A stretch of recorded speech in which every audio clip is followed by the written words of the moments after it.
आस्था channel पर प्रभु की परिभाषा प्रभु की देखकर बहुत से भक्तात्माओं ने ये आशा व्यक्त की कि कोई ऐसा प्रत्यक्ष प्रमाण सामने आवे कि जिससे हमें सिद्ध हो कि परमात्मा कबीर साहब वास्तव में प्रभु हैं। अब कबीर साहब कहते हैं कि पर्वत पर्वत में फिरा कारण अपने राम, जब राम जैसे संत मिले जिन सारे सब काम। कबीर परमात्मा अपनी ही महिमा स्वयं ही गाते हैं और कहते हैं कि परमात्मा से हम जो सुख चाहते हैं, पुत्र बांझ को पुत्र हो, बंद कर दे।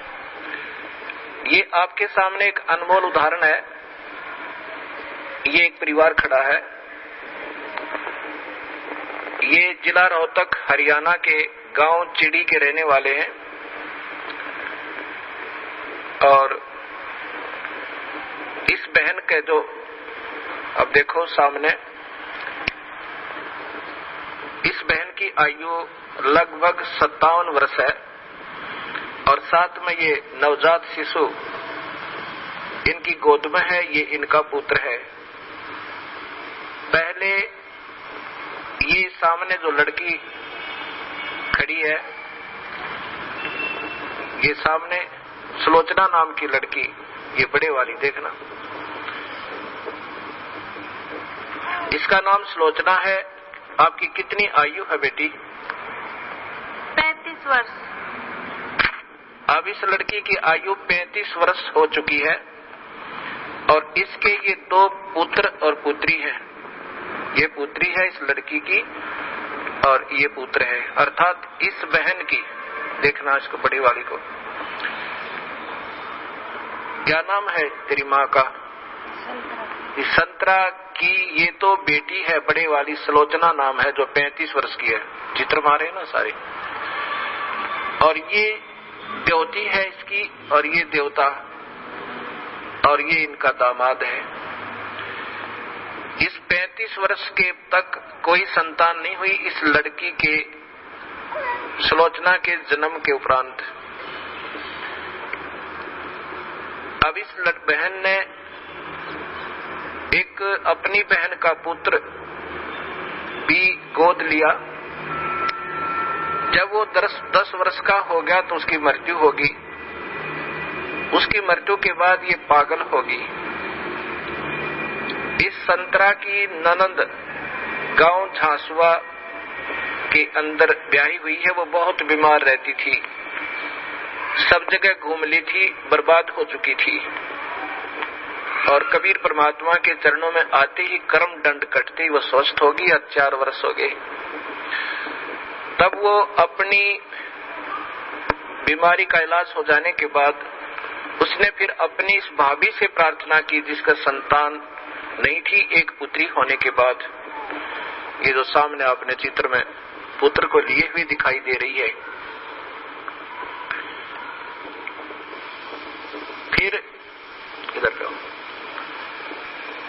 उसने जाकर के अपनी भाभी से संतरा से प्रार्थना की कि आप यहाँ नाम ले लो। ये पागल हो चुकी थी, ऐसे इसका इलाज भी करवाया गया कि ये पागल हो चुकी है, मेडिकल आदि में ले जाकर।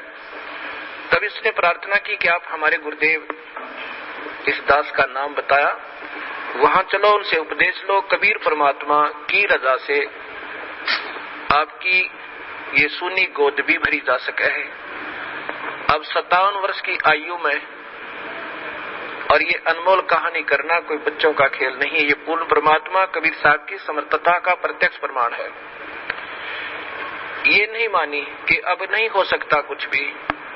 तब उसने बहुत प्रार्थना की, इसको कह सुन करके यहाँ ले आए इस आश्रम करौथा में।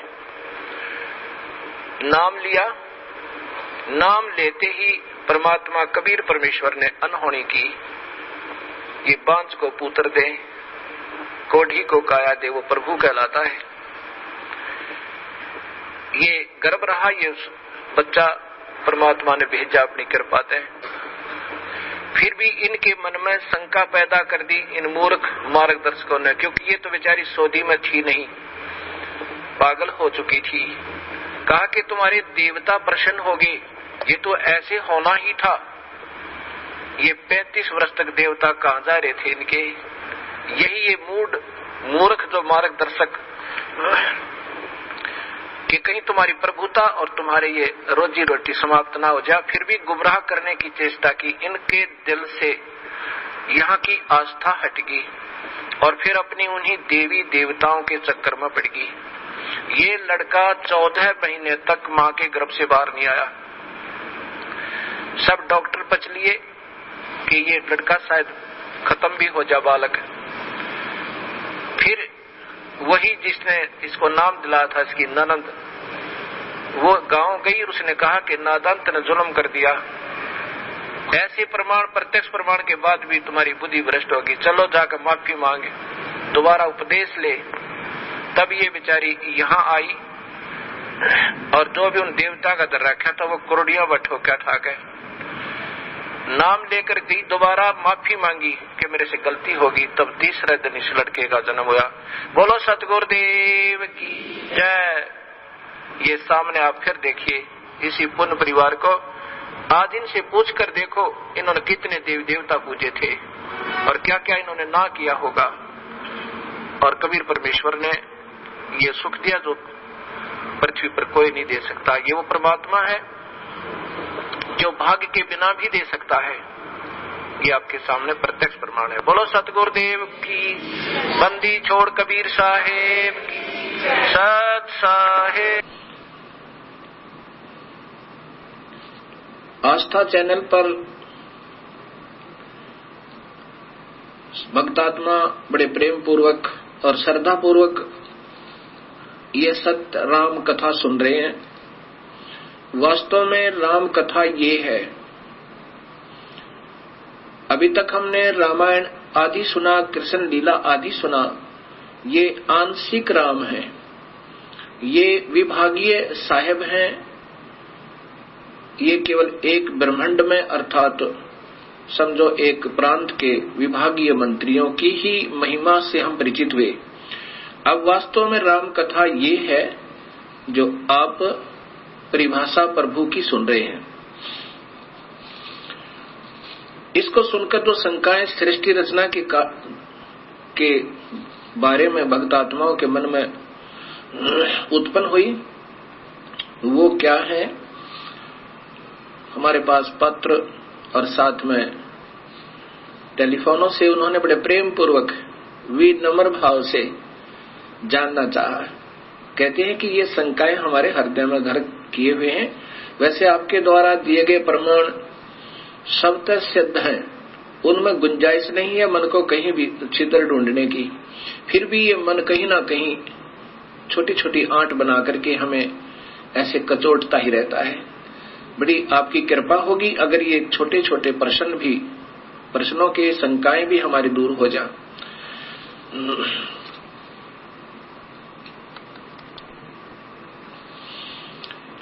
एक भक्त ने प्रश्न किया कि जैसे आप बता रहे हो कि 1 लाख जीवों का ये आहार करता है और 1.25 लाख की उत्पत्ति करता है, तो जो 25,000 प्रतिदिन उत्पन्न होते हैं वो कहाँ जाते हैं? और फिर ये 25,000 आए कहाँ से? ये भी मन में शंका आती है। ये जितनी भी आत्माएं यहाँ पर 21 ब्रह्मांड में आनी थी वो पहले ही आ चुकी हैं। अब उनको मानव शरीर 25,000 एक्स्ट्रा दे रहा है, फिर ये मर जाती हैं। उनको कभी चींटी बना दिया, कोई गधा बना दिया। एक चींटी के बिल में न जाने करोड़ों अरबों खरबों की संख्या में बनाकर ठोक दिए इस काल भगवान ने। इसीलिए 84 लाख जोनियां बनाई इसने और नाना प्रकार के कष्ट दे रहा है। ये आना जाना कहीं नहीं है, ये पहले जितनी आत्माएं आनी थी इस माई के अंदर प्रवेश है और ये इस निरंजन की आज्ञा से उत्पत्ति करती है। और साथ में फिर इन्होंने अपना एक अलग सिस्टम बनाया। रजोगुण प्रभावित करके, विषय वासनाओं में से प्रभावित करके ये सभी जीवों से स्वयं ही उत्पत्ति करवाते हैं। इसका प्रथम का उत्तर ये हुआ। दूसरे भक्त ने प्रश्न किया कि निरंजन ने जब तप किया, क्या प्रभु कबीर साहब को इस बात का ज्ञान नहीं था कि इसके मन में क्या है? कबीर परमेश्वर सर्वशक्तिमान सर्वज्ञ है और ये जानी जान है, ये हृदय की भी जानते हैं। जब इस ज्योत निरंजन ने तप किया, कबीर परमेश्वर ने उसी समय सोच लिया था कि ये गलत रास्ता अपनाया है, और साथ में हमारे हृदय में जो कमियां आई थी, इस निरंजन की तरफ हम आसक्त हो रहे थे, तब भी कबीर परमेश्वर ने आकाशवाणी की थी कि इस नादान की नादानी मत देखो। तो हम हृदय से तो इसको चाहते रहे और ऊपर से हम चुप रहे।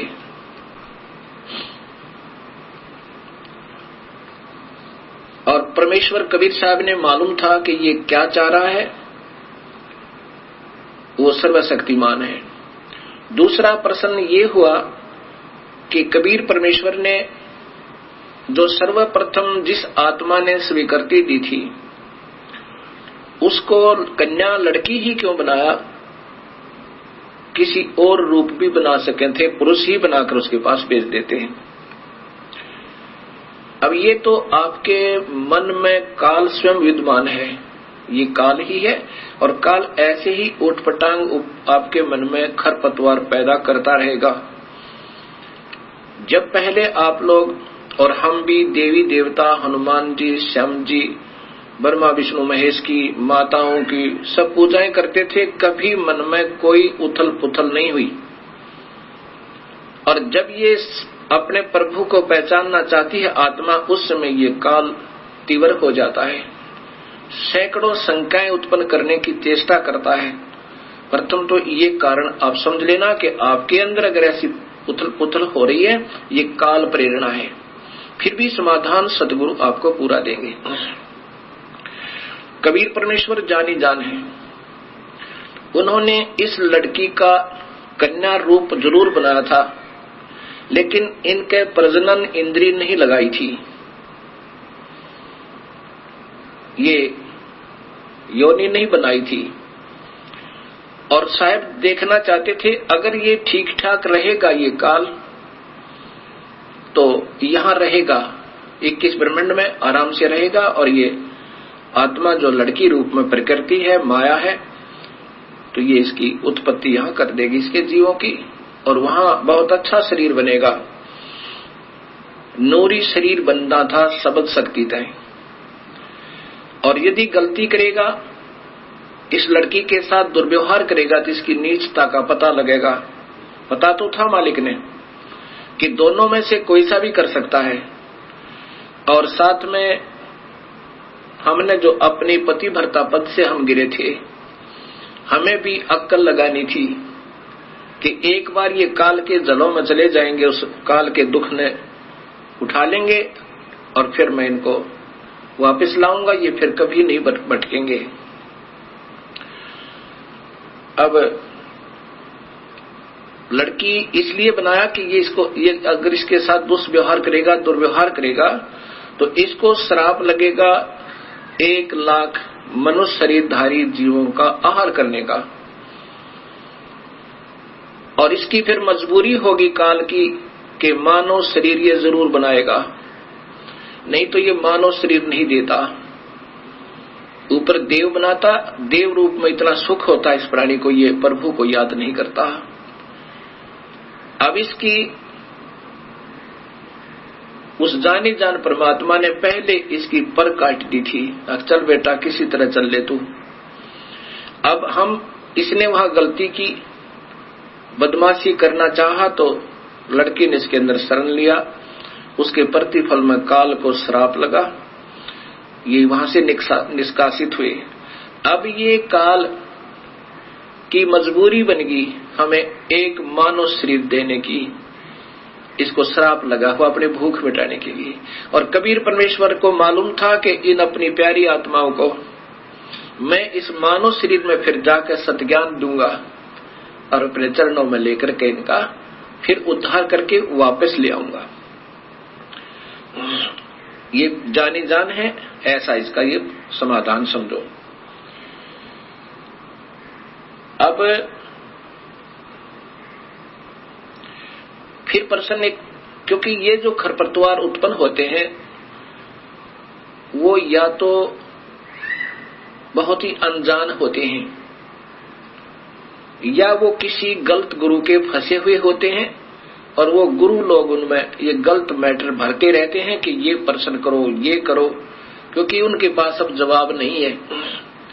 वो कितने दिन इन भोली आत्माओं को गुमराह कर सकते हैं। आज सब बहन बेटियां एजुकेटेड हैं, सब बहन भाई एजुकेटेड हैं, पढ़े लिखे शिक्षित हैं और शास्त्र हमारे पास उपलब्ध हैं। अब ये गलत गुरु इन भोली आत्माओं को भरमा नहीं सकते। ठीक है, क्योंकि वो अनजान हैं और वो चतुर व्यक्ति हैं, वो गुरु जी, और वो प्रभु की प्यासी आत्माएं हैं, वो भटक रही हैं, उस अपने प्यारे प्रभु को तलाश कर रही हैं। लेकिन ये इन ठगों का फंस गई जिनको स्वयं ज्ञान नहीं कि परमात्मा कौन है। कोई निराकार बताता है, कोई निराकार है, परमात्मा की कोई स्थिति नहीं है। कोई किसी को प्रभु बताता है, कोई किसी को बताता है, कोई कहता है ब्रह्मा विष्णु महेश के माता पिता नहीं है, ये तो अजर अमर है, ये सर्वशक्तिमान है। तो वो ऐसे गुरु आपको अब फिर विचलित करने की चेष्टा कर रहे हैं, जो ऐसे प्रश्न आपके मन में आ रहे हैं। फिर भी समाधान आपको मिलता रहेगा। एक ने प्रश्न किया कि यदि हम सतलोक चले जाएं और फिर भी गलती कर सकते हैं? कभी नहीं। जैसे उत्तर है कभी नहीं कर सकते। कैसे? जैसे आप किसी सफर पर जा रहे हो और आप गलत रास्ते हो लेते हो, रास्ते में दलदल आती है, ऊबड़ खाबड़ स्थान है, रास्ते में बदमाश टकराते हैं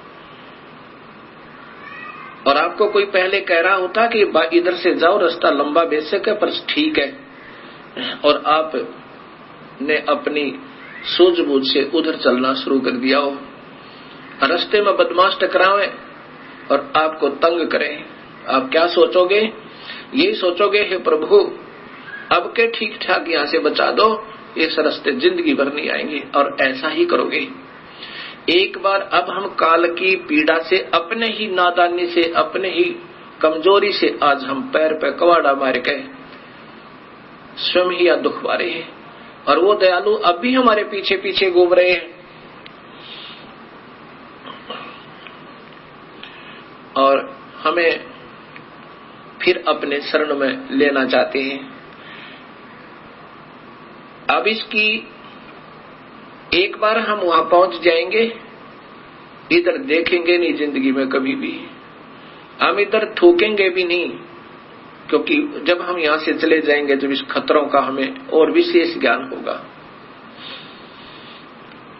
इसलिए हम दोबारा इधर नहीं आ सकते। हम तो गलती कर नहीं सकते और अन्य करेंगे, उनको फिर सजा मिलेगी।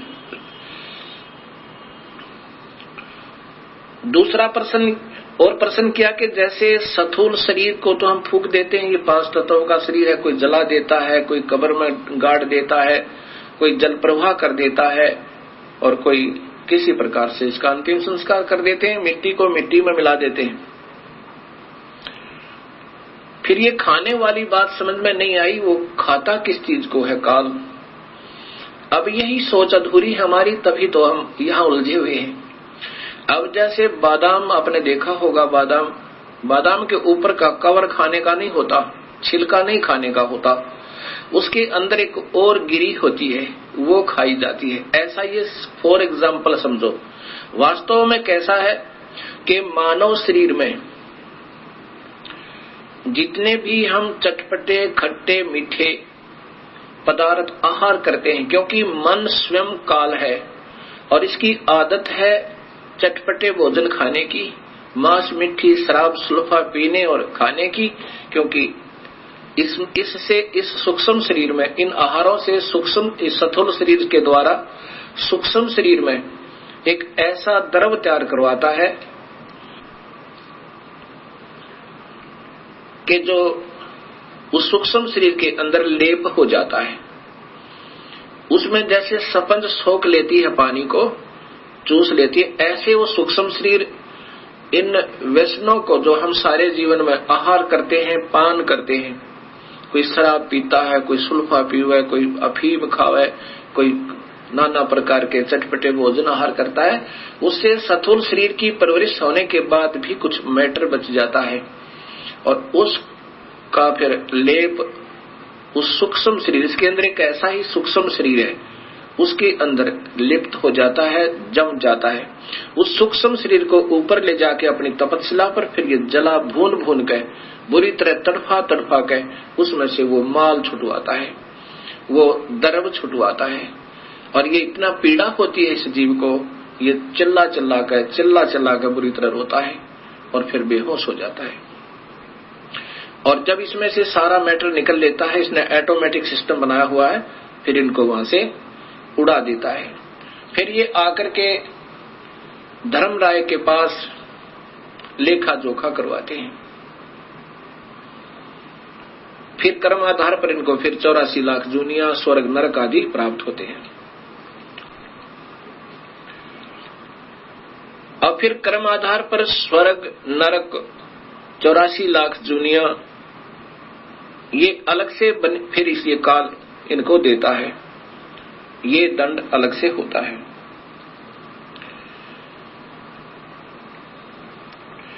और जीव अजर अमर बताया है, ये मरता नहीं, जीव नहीं मरता, लेकिन इसकी दुर्गति मरने से भी बदतर हो जाती है और फिर कर्माधार पर ये अपने संस्कारों को भोगता रहता है। एक भक्त आत्मा का प्रश्न, ये तो बिल्कुल ही नादान आत्मा का प्रश्न हो सकता है जो उसने किया। उस भक्त आत्मा ने कहा कि महाराज जी, हमने पहली बार आपके मुख से ये सतलोक सुना और शास्त्रों में प्रमाणित देखा। ये तो हृदय ने स्वीकार कर लिया कि वो स्थान सत्य है जो आप बता रहे हो, और वो भक्ति भी सत्य है और वो मंत्र भी सत्य है जो आपने प्रमाणित बताए कि इन 3 मंत्रों से मुक्ति होगी। वो वेदमय प्रमाण है, गीता भी प्रमाण देती है, तो इससे बड़ा प्रमाण इस पृथ्वी पर नहीं हो सकता।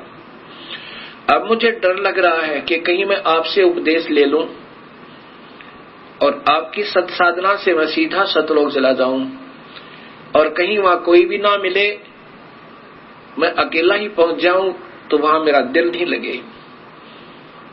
तब मैंने उससे कहा, नादान, आप इस काल लोक में कितने सुखी हो, कभी गधे बनोगे, कभी सुअर बनोगे, 84 लाख जोनियों में कष्ट उठाओगे, यहां क्या दिल लग रहा आपका? वो नादान क्या कहता है जी, यहां घूमते फिरते तो नजर आते हैं गधे बनकर भी, दिल लगा रहता है। अब यहां हमारी सोच इतनी गिर चुकी है कि यहां पीड़ाओं पर पीड़ा सहन करते करते भी हमारा हृदय यहां से दूर जाने को नहीं करता। ये कारण क्या है? ये भगवान विष्णु जी की मेहरबानी है। इसने हमारे यहाँ एक सतिथि बनाई हुई है, हमारे को यहाँ पर फंसाया हुआ है, यहाँ से हमारा हृदय नहीं हिलने देते। इसलिए इस त्रिगुणमयी माया कहा है। ब्रह्मा हमारे अंदर रजोगुण पैदा करता है, यहाँ के ठाठो बाट की उपलब्धि के लिए ना जाने क्या क्या अनर्थ कर देते हैं हम, और फिर ये हमारे पास रहते भी नहीं। ना कार रहती है, ना कोठी रहती है, ना संतान रहती है, ना संपत्ति रहती है, और जब तक ये शरीर रहता है हमारी वृत्ति ये खराब रहती है। ये भी जोड़ दूं, ये भी बना लूं, ये सुविधा उपलब्ध कर लूं, ये शरीर ही छूट जाता है, फिर ये प्राणी रो रो के टक्कर मारता है।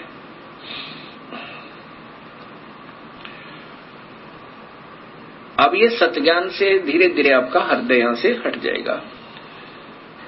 अब प्रश्न रहा कि एक भक्त ने कहा, जी फिर परब्रह्म जो अक्षर पुरुष है, इसको भी जन्म मरण में किस लिए बनाया गया? हाँ, इसने जब क्षर पुरुष ने अर्थात इस ब्रह्म ने किया और राज्य प्राप्त किया। 21 ब्रह्मांड जब इसने पाए, काल ने उस समय इस अक्षर पुरुष के मन में भी ये आया कि क्यों ना मैं भी अपना अलग स्थान बना लूं। अब वहां पर इतना भी कमजोरी अगर आ जाती है तो भी ये जीव वहां रहने के योग्य नहीं होता। अब ये जो गलतियां वहां पर होनी थी वो हो चुकी, और इन गलतियों के कारण अन्य जो बची हुई आत्मा है वो बिल्कुल सावधान होगी। अब वो गलती नहीं करते। अब जैसे कोई जा रहा हो और एक को पागल कुत्ता काट ले और बाकी भी जा रहे हैं और फिर वो रोता हुआ भाग रहा है, इधर पागल कुत्ता है तो उधर कोई नहीं जाएगा, सब वापस भाग लेंगे। ऐसे ही ये जो गलतियां की जिन्होंने उन्हें सजाएं पाई और आगे बैन लग गया, क्योंकि सबको पता लग गया कि ऐसे निर्मल स्थान को छोड़ के और कहीं ठिकाना नहीं है, क्योंकि वापस यहाँ से दुख पाकर के वापस गई हुई आत्माओं ने वहां सभी को सचेत कर दिया कि उस काल लोक जैसा कष्ट कहीं पर नहीं है। हमने गलती की और हमारे दयालु परमेश्वर ने हमारे ऊपर फिर रहम किया।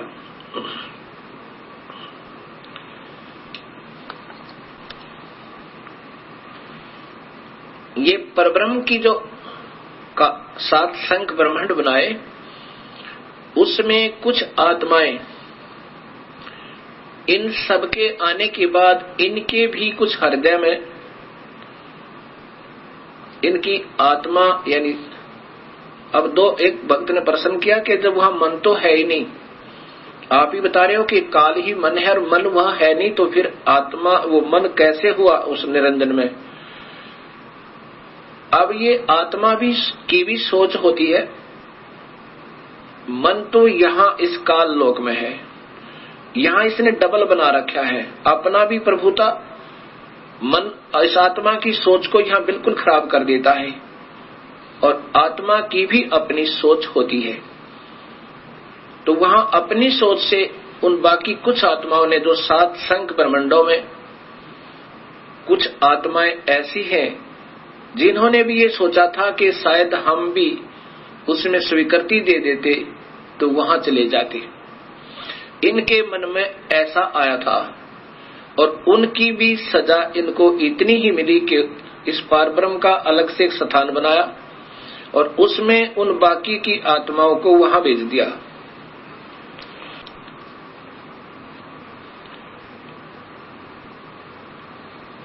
अब जो आत्मा परब्रह्म के लोक में रहती हैं, अब उनको ज्ञान हो गया कि वो तो बहुत परेशान है नीचे के लोगों के व्यक्ति, जितनी आत्मा गई है। अब वो कभी नीचे की वृत्ति नहीं रखते, और जो आत्माएं यहाँ सतनाम प्राप्त कर लेती हैं, केवल सतनाम। सतनाम कौन सा होता है? 2 मंत्र का। एक तो उसमें ब्रह्म का मंत्र ओम है, और दूसरा और मंत्र है, वो सांकेतिक रखा है, वो अधिकारी को ही बताया जाता है जिसको देना होता है। और जो अधिकारी संत होते हैं वही देवें, तभी वो काम करे। जिनको सतनाम मंत्र प्राप्त हुआ और उनकी श्रद्धा अपने गुरु में नहीं रही, ये इतने दयालु परमेश्वर हैं। और कुछ वर्षों तक उसने सतनाम की विधिवत साधना करने के बाद आपकी सतलोक जाने की वृत्ति नहीं बनी, या आपकी इतनी कमाई नहीं बनी उस मंत्र की, तो आपको उस परब्रह्म के लोक में भेज दिया जाता है। किसको भेज दिया जाता है? जो ओम नाम की कमाई, ये सारी यहाँ छोड़ दी जाती है इस काल के लिए। जैसे गीता जी के अध्याय नंबर 18 के श्लोक नंबर 66 में लिखा है कि अर्जुन, तू मेरी सभी पूजाओं को मुझ में त्याग दे। पूजा कौन सी? जो ओम नाम की कमाई, यज्ञ, हवन, धर्म, ये जाप की कमाई यहाँ छोड़ दे, मैं तुझे ऋण मुक्त कर दूंगा, मेरा कर्जा तेरे से उतर जाएगा, यानी तुझे ऋण मुक्त कर दूंगा, अर्थात कर्म मुक्त हुआ। वो आत्मा फिर इस पारब्रह्म के लोक में चली जाती है। और वो लोग एक तो वहां पर ये खाता नहीं, जैसा मैंने पूर्व बताया कि पूर्ण परमात्मा तो खाने वाले, वेद में लिखा है ऋग्वेद में कि खाने वाले और न खाने वाले इन दोनों भगवानों से भी बड़ा है। खाने वाला काल है, न खाने वाला ये परब्रह्म है, इनसे भी बड़ा है, अर्थात वो सत्पुरुष है।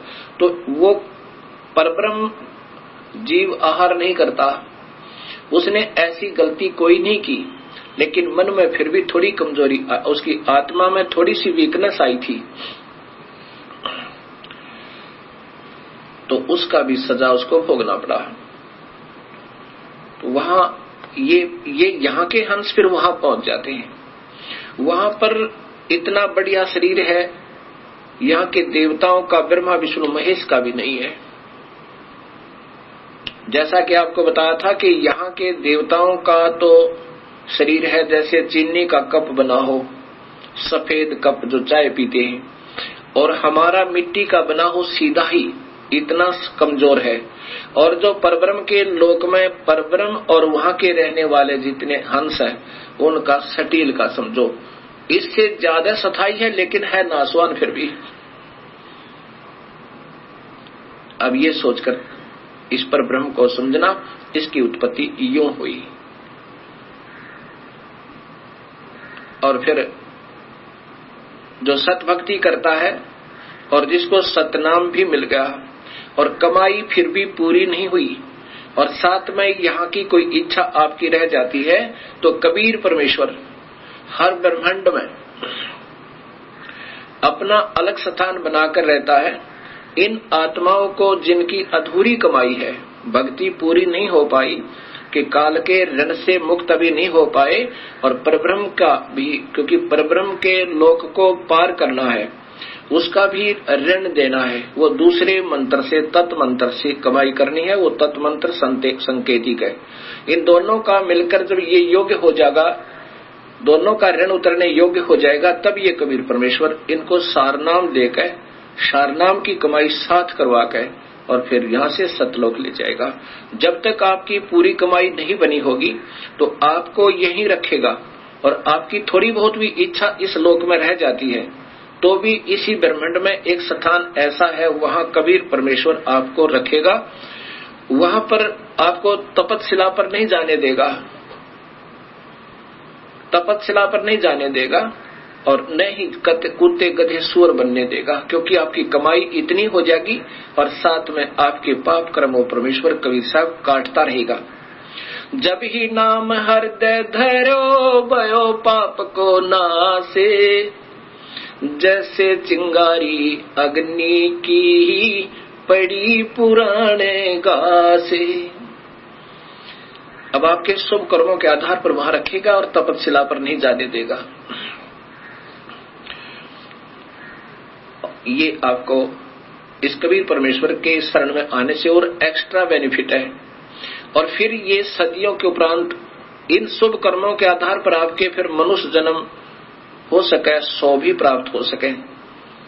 जो कबीर परमात्मा के आधार पर सतभक्ति आप कर रहे हो, और मनुष्य जन्म आपके फिर देने शुरू कर देगा परमेश्वर, और फिर कभी अपनी सतभक्ति को जगाएगा। उसमें उन पुण्यात्माओं को जिन्होंने पहले सतगुरु की भक्ति कबीर परमेश्वर की किसी युग में कभी वो आए स्वयं या उनके कोई सत संत के साथ रहकर की हुई है, अब उनको शीघ्र ये बात समझ में आती है, क्योंकि उनके अंदर काल नहीं होता ज्यादा है। बेशक वो साधनाएं अन्य कर रहे होते हैं अनजानपने में, उनके हृदय में वो पिछली कमाई अंगड़ाई लेती है पिछले जन्म जन्मों की, तो वो तुरंत आकर के कबीर साहब के चरणों में, उसके सत्य नुमाइंदे संत के चरणों में आ जाते हैं। और जिन्होंने अभी तक कमाई सत्पुरुष की, पूर्ण परमात्मा की कभी नहीं कर पाए, और ब्रह्म तक की अच्छी साधना युगों युगों कर रहे हैं, वो पुण्य आत्मा भी इस सत्संग को सुनकर और शरण में आ जाएंगी। तो जैसे कलम चढ़ा दी जाती है, जैसे कलम चढ़ाई जाती है, ऐसे इसकी वो फिर सतनाम दिया जाएगा उनको, उनके अंदर फिर वो भक्ति प्रवेश हो जाएगी, और प्रारंभ होगी तो अवश्य पार होगा। क्योंकि उन्होंने पिछली कमाई ओम नाम की बहुत की हुई होती है, और उसके साथ वो दूसरा मंत्र मिला करके फिर ये कमाई आपकी पहले भी कराई जाएगी, और साथ में उस सत्य नाम की यानी ऊपर के मंत्र का भी आपको अभ्यास करवाया जाएगा, और फिर आपकी भक्ति प्रारंभ हो जाएगी। एक समय की बात है, गरीबदास जी महाराज यही हरियाणा के अंदर एक छोटा सा गांव है छुडानी, पहले जिला रोहतक में, अब नया झज्जर जिला बन गया है। वहां कबीर परमेश्वर उन गरीबदास जी को आकर मिले। कब मिले? जब मगहर के अंदर अपनी एक लीला की थी, उन नादान लोगों के भ्रम को तोड़ने के लिए, जो कहा करते थे कि काशी मरने वाला स्वर्ग जाता है और मगहर मरने वाला गधा बनता है। तो कबीर परमेश्वर ने कहा था कि जो सत भक्ति करेगा, जिस भी लोक की करेगा, वो अपने यथास्थान चला जाएगा, चाहे कहीं भी प्राण त्यागो। ये तुम्हारी भूल है कि भूमि के आधार पर तुम गुमराह कर रहे हो। नाम की कमाई से, सत भक्ति से जीव को ऊपर के लोकों में स्थान मिलता है। ऐसे कोई पृथ्वी के आधार पर पार नहीं हो सकता। उस भ्रम को तोड़ने के लिए कबीर साहब ने कहा था, मैं मगर शरीर छोड़ूंगा और वहां देखना मैं स्वर्ग जाऊंगा या स्वर्ग से भी ऊपर जाऊंगा। ऐसा ही किया था। 120 वर्ष यहाँ शरीर दिखाकर मानव जैसा सर्व शक्ति से प्रकट होकर, और सब शक्ति से वहां लाखों की संख्या में दर्शकों के सामने, और साथ में 2 नरेश, बिजली खां पठान मगहर नरेश और वीर देव सिंह बघेल काशी नरेश के सामने अपना शरीर अदृश्य कर दिया था, और एक चादर नीचे बिछाई थी, एक ऊपर ओढ़ी थी शरीर त्यागने के लिए। तो शरीर के उस चादरों के बीच में सुगंधित फूल मिले थे, शरीर नहीं मिला था कबीर परमेश्वर का। और ऊपर देखा कि एक प्रकाश का गोला ऊपर को जा रहा है, और आकाशवाणी हुई कि देखो मैं स्वर्ग से भी ऊपर जा रहा हूं। वहां सन विक्रमी संवत 1575, सन 1518 में अपने सह शरीर सतलोक गवन के उपरांत सन 1717 में 199 वर्ष के बाद वो कबीर परमेश्वर सह शरीर प्रकट होकर, गरीबदास जी जब गायों के पाली गए हुए थे, उनके गवाले थे, चरवाहा कर चरा रहे थे अपनी गायों को, वहां खेतों में आके स्वयं प्रकट हुए मानव शरीर, क्योंकि उनका मानव जैसा शरीर है परमेश्वर का। 199 वर्ष के बाद कबीर साहब स्वयं अपने सतलोक से आके गरीबदास जी को वहां मिले खेतों में। वहां आज भी यादगार बनी हुई है उस परमेश्वर के प्रकट होने के प्रकट स्थल की।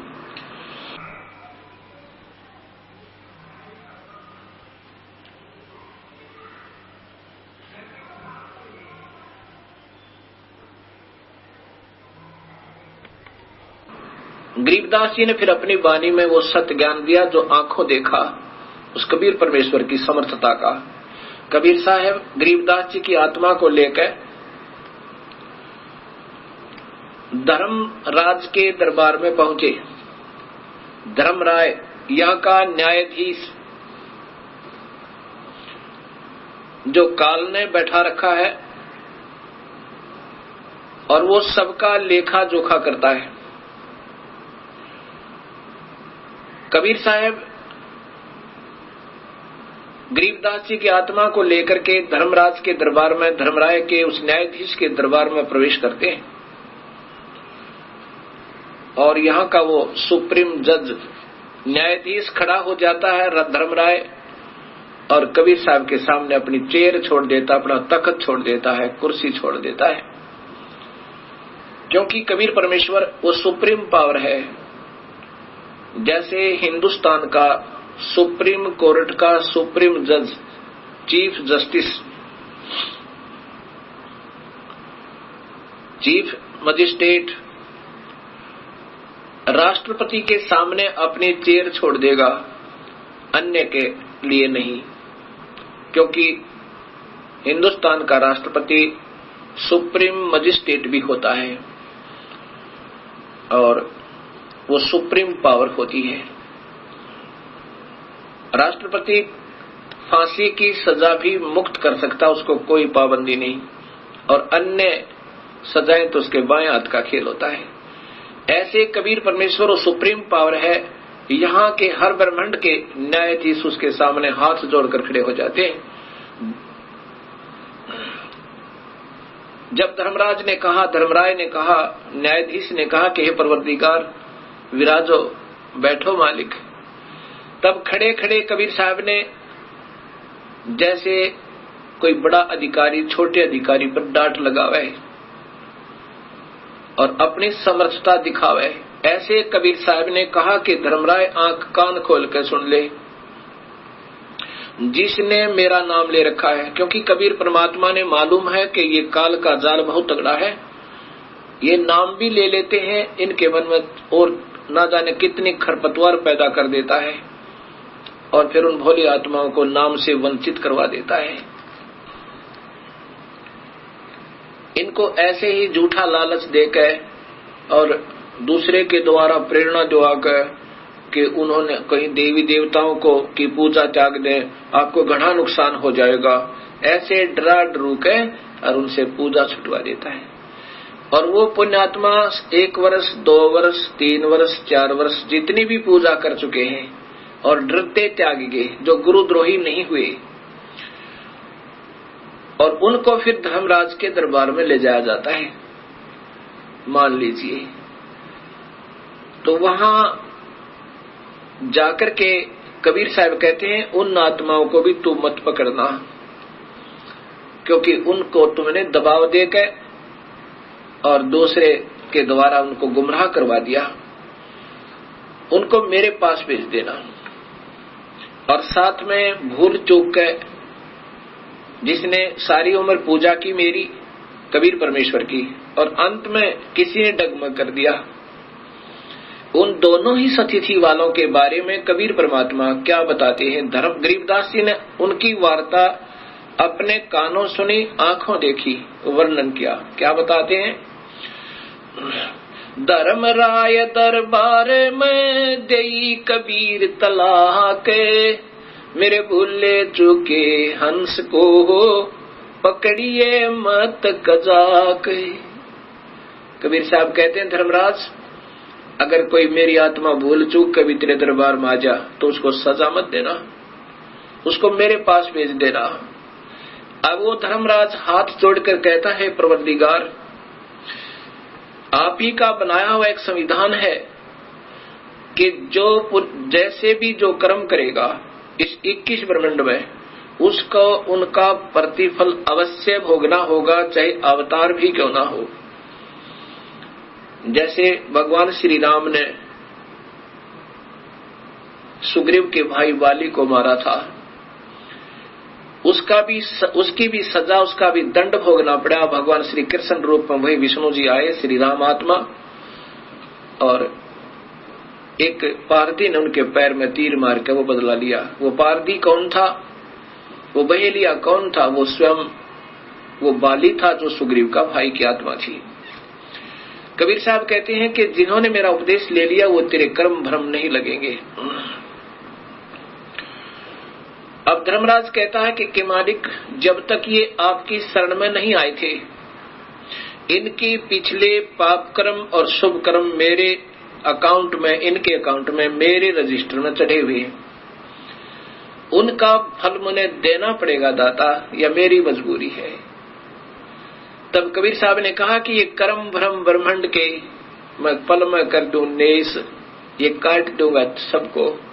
और जिन हमारी दोही दी सो करो हमारे पेश, जिन्होंने मेरी दुहाई दी है, मेरा नाम ले रखा है, मेरे पूरे सच्चे नुमाइंदे था, उनको फिर मेरे पास भेज देना, तू लेखा जोखा मत करना।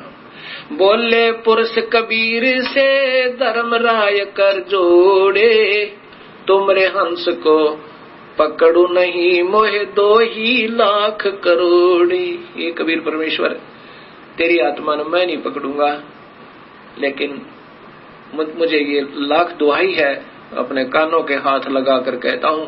पर परमात्मा जिन्होंने पहले ये पाप कर्म कर रखे हैं, आपकी शरण में आने से पूर्व उनके बारे में क्या बोला कि कर्मों से तीरथ हैं अब मुख से कहे कबीरी, उनको निश्चय पकड़ूंगा फिर जड़ दूं तोक जंजीर। ये धर्मराज बोला।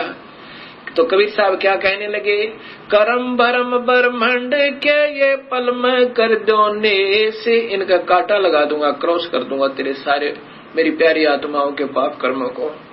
और जिन हमारी दो ही दे सो करो हमारे पेश, उनको मेरे पास भेज देना, तू लेखा मत लेना। इस प्रकार कबीर साहब ने अपनी समर्थता गरीबदास जी को दिखा के सतलोक लेके गए और वहां से फिर वापस भेजा। तो मेरा जो कहने का तात्पर्य था कि जो कबीर साहब के चरणों में भक्तात्मा एक बार सत भक्ति के आधार पर आ जाते हैं, उनको पार करके छोड़ता है। ये हमारी कमजोरियां हैं कि हम अपना समय बढ़ा लेते हैं, इन अनजान समाज में उलझ गए। हम अपने प्रभु की बातों पर विश्वास कम करते हैं क्योंकि हम आम समाज में ज्यादा रहते हैं। ऐसे हम विचलित होकर के अपने जन्म बढ़ा रहे हैं। अब मान लीजिए किसी को सतनाम प्राप्त हो गया, इस दयालु परमात्मा ने कितनी रजा बख्श दी आप पे, और आप हृदय से उनको चाहते रहे, आपको अपने पास रखेगा, काल की तपस्या पर नहीं जाने देगा और लेखा जोखा उनको नहीं करने देगा, लेकिन आपको फिर जन्म देगा क्योंकि आपने अपनी कमजोरी से यह समस्या फिर पैदा कर ली। ये दयालु फिर आपको फिर संभालेगा, जैसे आज फिर कृपा कर दी उस परमेश्वर ने, इस सत्य ज्ञान का डंका फिर बजा दिया। और अब जो चूक गया फिर ना जाने सदियों उपरांत, न जाने कब आपका मनुष्य शरीर होवे और हो तो फिर कोई सत्य मार्गदर्शक संत ना मिले ये जीवन, और फिर आगे 100-200 वर्ष के बाद ये कलयुग इतना गिर जाएगा कि कोई भी भक्ति करना नहीं चाहेगा, क्योंकि जिस आधार से ये भक्ति मार्ग पर भक्तात्मा लगी हुई है गलत संतों के शास्त्र विरुद्ध साधना पे, आखिर में ये सोच लेंगी भगवान है नहीं, क्योंकि प्रभु वाले गुण, प्रभु की महिमा उनको उपलब्ध नहीं होगी और वो फिर नास्तिक हो जाएंगे और फिर कोई भक्ति करने वाला प्राणी नहीं रहेगा। अभी कितना अंतर हो चुका है, मांसाहारी दुनिया होगी, शराब पीवे, समैक पीवे, क्योंकि काल ने तो यही चिंता रहती है कि कहीं ये सत भक्ति पर लग जावे और ये कोई संत इनको ना मिल जावे और ये पार ना हो जावे। काल उलझाना चाहता है और कबीर परमेश्वर हमें सुलझाना चाहते हैं। अब जैसे कलयुग में कबीर परमेश्वर की और काल की वार्ता हुई थी, तो काल ने 3 युगों में कम जीव वापस ले जाने की प्रार्थना की थी वचनबद्ध करके। कबीर साहब जान ही जान है। यहां भी शंका आ सकती है कि क्या कबीर साहब को मालूम नहीं था ये क्या मांगेगा। जब काल ने कबीर साहब से मांगा था कि हे परमात्मा वचनबद्ध हो जाओ, तब मैं आपसे कुछ याचना करना चाहता हूं, क्योंकि काल ने कबीर परमेश्वर की के पैर पकड़ कर छोड़े नहीं, रो रहा बुरी तरह। तो कबीर साहब जानी जान थे, उसको मालूम था कि बच्चे की दौड़ कहां तक होती है, क्या मांग सकता है ये। इसने क्या मांगा था कि दाता 3 युगों में जीव थोड़े ले जाना सतलोक में, और चौथा युग जब कलयुग आवे तब तब शरण जीव बहु जावे। तब इसने कहा था कि चौथे युग कलयुग बाप कितने ही जीव ले जाना। कबीर साहब को मालूम था कि सतयुग त्रेता द्वापर में यो जीव घना दुखी नहीं होता। सतयुग में इतना सुख होता है कि पत्नी से पहले पति नहीं मरता, पत्नी विधवा नहीं होती, और पिता के सामने पुत्र की मृत्यु नहीं होती। शरीर बहुत सुंदर स्वस्थ और साथ में लाखों वर्ष की आयु होती है। कोई प्रभु नहीं बदलना चाहता, और भजते हैं क्योंकि सब में छोटी मोटी सिद्धियां होती हैं, तो ओम नाम के आधार पर वेदों को पढ़ पढ़ के और उसी में मस्त रहते हैं रहेंगे। इसलिए मालिक ने मालूम था कि सतयुग त्रेता द्वापर में ये प्राणी मेरी बात को कम स्वीकार करेंगे, क्योंकि ये दुखी थोड़े होंगे। और जब कलयुग आवेगा इनको कहर तोड़ेगा ये काल। भौतिक सुख तो नजर आएगा पर आत्मा की शांति नहीं होगी। किसी की ऐसी भयंकर बीमारियां पैदा कर देगा, किसी का कैंसर हो रही है, किसी का एड्स हो रही है, किसी का कुछ पैदा कर दी, किसी की आंख फूट गई, किसी को व्यापार में घाटा। और फिर काल को चिंता बन गई कि कहीं अब कबीर परमात्मा का कोई सत नुमाइंदा ना आ जावे और सत भक्ति इनको ना बता देवे मनुष्य शरीरधारी प्राणियों को। अब भौतिक सुविधाओं का ढेर करवा दिया, ऐसे चैनल चलवा दिए दिन रात चले टीवी पे। दिन में तो धंधा करो और शाम ने गुटी ला ले, शराब पियो, और जब रात ने आंख खुल जा रात्रि को तो टीवी ऑन रिमोट से लेटा लेटा कर लो। फिर उसमें गंदे गंदी फिल्में, गंदे गंदे गाने सुन सुना के पढ़ते पढ़ते चलते चलते सो जाओ। प्रभु को मत याद करो। लेकिन उस कबीर परमेश्वर ने आज भी रजा बख्श दी। उसी इस साइंस की सुविधाओं को आज सदुपयोग कर रहे हैं परमेश्वर। उसी के साथ साथ ये इतने बढ़िया चैनल आस्था जैसे और चलवा दिए कि अब पुण्यात्मा ढूंढती ढूंढती अपने परमेश्वर को ऐसे ही प्राप्त कर लो और सुन लो उस मालिक की सत्य कथा, उस राम कथा को, और फिर सोदी ऐसे ही दे देगा मालिक। तो ऐसे इस कबीर परमेश्वर ने अब कलयुग में आके अपनी प्यारी आत्माओं को फिर चरणों में लेना है और जो कबीर साहब की सत्य कथा को सत्य मान लेगा। ऐसा कबीर सागर में 600 वर्ष पूर्व कबीर साहब ने लिखवा दिया था कि एक बार कलयुग में पूरे वर्ल्ड में, पूरे संसार में कबीर साहब की ही भक्ति होगी। इन प्यारी आत्माओं को वो स्वयं आएंगे या अपना कोई नुमाइंदा भेजेंगे और सबको अपने चरणों में लेंगे। ये नाना मजहब समाप्त हो जाएंगे, ना कोई हिंदू रहेगा, ना मुसलमान, ना सिख, ना ईसाई, क्योंकि इस काल ने हमें चार बना दिया और आपस में हमें लड़ा रहा है एक दूसरे को बड़ा और छोटा करके। कहते कोई कहे हमारा राम बड़ा है और कोई कहे खुदाई रे, कोई कहे ईसा मसीह बड़ा है, ये बाटा रहे लगाई रे। एक परमात्मा और लड़े न्यारे न्यारे। जैसे मासूम बच्चे, अनभोल बच्चे लड़ा करते हैं। एक बच्चा कहता ये मेरा पिताजी है, दूसरा कहता नहीं मेरा पापा है, और पापा दोनों का। वो कहता तेला मालूंगा झूठ, मेरा पापा तेला नहीं है। तो ऐसे हम अबोध हैं, हमें ये नहीं मालूम हमारा पिता एक है कबीर परमेश्वर। कोई कहता हमारा मजहब बड़ा है, वो कहता हमारा मजहब अच्छा है। मजहब है तो अच्छा है, जो मजहब नहीं है तो अच्छा नहीं है। मजहब धर्म की क्या पहचान होती है कि बीड़ी, शराब, मांस, तम्बाकू उस धार्मिक मार्ग में नहीं होनी चाहिए तो वो अच्छा है। आन उपासना नहीं होनी चाहिए, केवल एक प्रभु की पूजा हो तो वो मजहब अच्छा है। अगर ऐसा नहीं है तो वो मजहब है ही नहीं। अच्छा बुरा तो बाद की बात है। धर्म धार्मिकता के आधार पर चलता है और धार्मिकता बीड़ी, शराब, मांस, तम्बाकू पीने वालों के कभी निकट नहीं आ सकता। प्रभु वो धार्मिक नहीं हो सकते। जो मांस खावे वो धर्म को कैसे स्वीकार करे। जो शराब पीवे, शराब पीकर इंसान ना जाने अपने पिता को के बुरा वचन बोल दे, ना जाने अपनी माँ का हाथ उठा दे, ना जाने क्या जुल्म कर डाले। और तम्बाकू को इतना बुरा बताया है कि उसके पापों का गिनती नहीं की जा सकती। कबीर साहब कहते हैं कि हुक्का हरदम पीवते ये लाल मिलावे धूर, इसमें संशय है नहीं ये जन्म पाछले सूर। 100 नारी जारी करे सुरापान 100 बार, एक चिलम हुक्का पी भर दे डूबे काली धार। इतना भयंकर पाप इस तम्बाकू में लिखा है। इन पापों को करता हुआ फिर धर्म कैसे कमा सके प्राणी। एक भक्तात्मा कहता है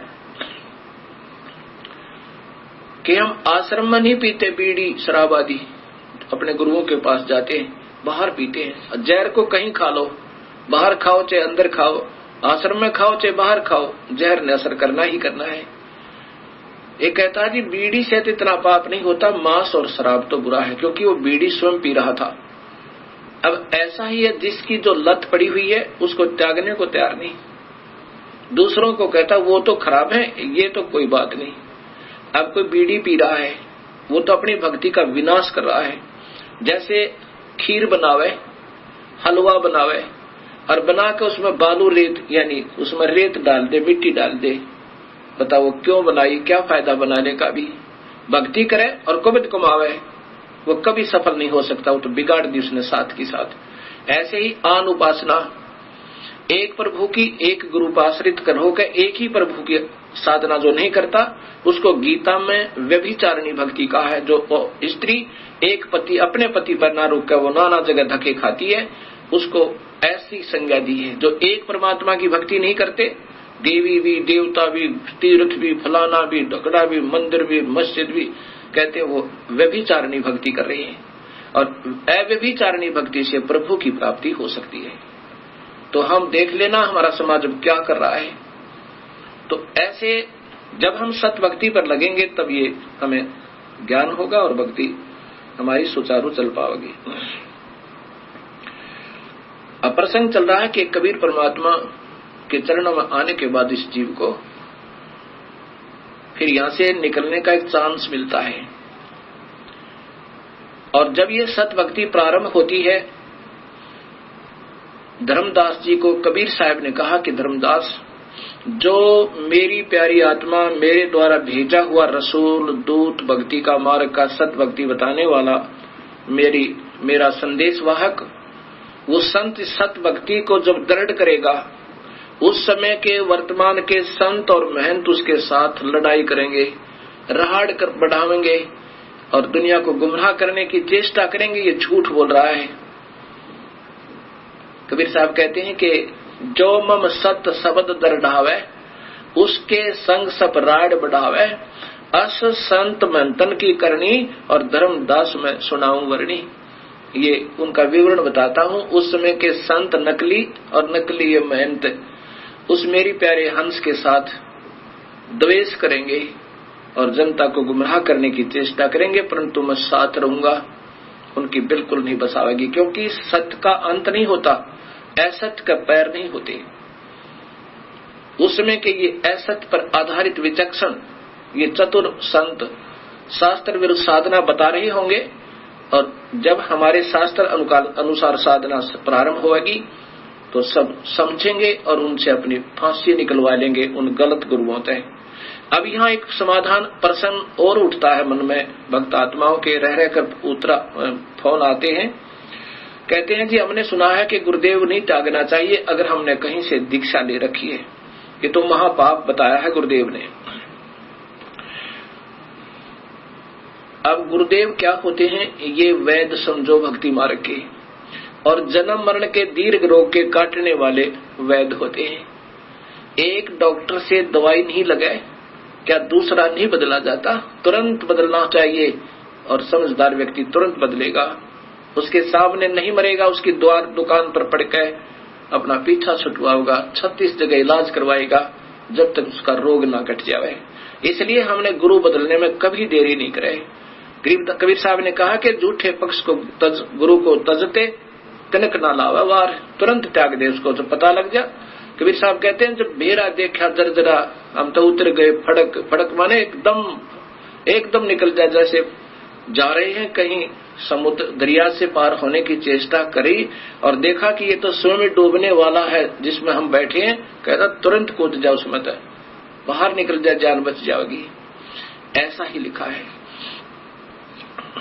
और गरीबदास जी ने तो यहां तक लिखा है कि झूठे गुरु का लित्र लावे, एक अनमोल मनुष्य जन्म के साथ धोखा कर रहा है, गलत साधना देकर, गलत नाम बताकर, गलत ज्ञान देकर, उस जैसा दुश्मन इस पृथ्वी पर नहीं है। अगर आपका मान ले धन का घाटा हो जाए तो फिर पूरा हो सके, कोई बात नहीं, 2 रोटी खा के इंसान अपना टाइम पास कर सके, और ये मनुष्य शरीर उन नादान संतों के आधार पर व्यर्थ हो गया तो इस तो बड़ा दुश्मन आपका कोई नहीं।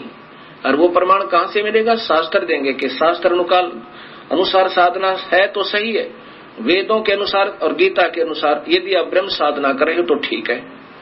वेदों गीता में लिखा कि तीनों गुण रजगुण ब्रह्मा, सतगुण विष्णु, तम गुण शिव जी, इससे नीचे इनकी और इनसे नीचे की जो भक्ति करते हैं देवी देवताओं की करते हैं, वो तो तीनों कहते हैं माया के द्वारा जिनका ज्ञान हरा जा चुका है, त्रिगुणमयी माया, रजगुण ब्रह्मा, सतगुण विष्णु, तम गुण शिव जी।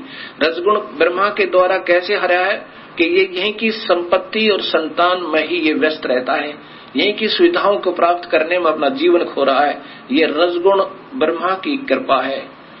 और सतिथि एक दूसरे मोह ममता हो गया, किसी तो प्यार हो गया, कि तो बच्चा में ममता, की तो संपत्ति में अपने आस्था होगी।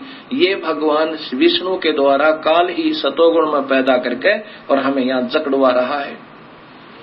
और शिव जी के द्वारा ऐसा तमोगुण पैदा करवा देता है, छोटी सी बात पर भाई बहन के साथ लड़ पड़े और भाई बहन पर मुकदमा करते, पिता पुत्र न मार दे, ना जाने के जुल्म करवा दे। जैसे पीछे राजाओं की कहानी, राजाओं ने अपने पिता को अंदर कैद में ठोक दिया, स्वयं राजगद्दी पर बैठ गया, ये रजोगुण प्रभावित हो गए। तो इस प्रकार ये काल हमें तीनों गुणों के द्वारा और अपने ही तक की भक्ति पर, इन तीनों गुणों तक ही भक्ति की सीमित रख के, ब्रह्मा विष्णु महेश की भक्ति तक सीमित रह करके हम यहाँ पर उलझे रहते हैं। तो यहाँ ब्रह्म भी कहता है, दुखी होकर के ये काल कहता है कि जिन्हों की बुद्धि भ्रष्ट होगी इन तीनों भगवानों की पूजा करते करते और नीचे के देवी देवताओं की, वो राक्षस स्वभाव को धारण किए हुए वो दुष्ट नीच व्यक्ति, दूषित कर्म करने वाले मूर्ख मुझे नहीं बचते। अर्जुन बताओ, मुझे माने ब्रह्म साधना भी नहीं करते। अब देखना समाज में क्या पूजा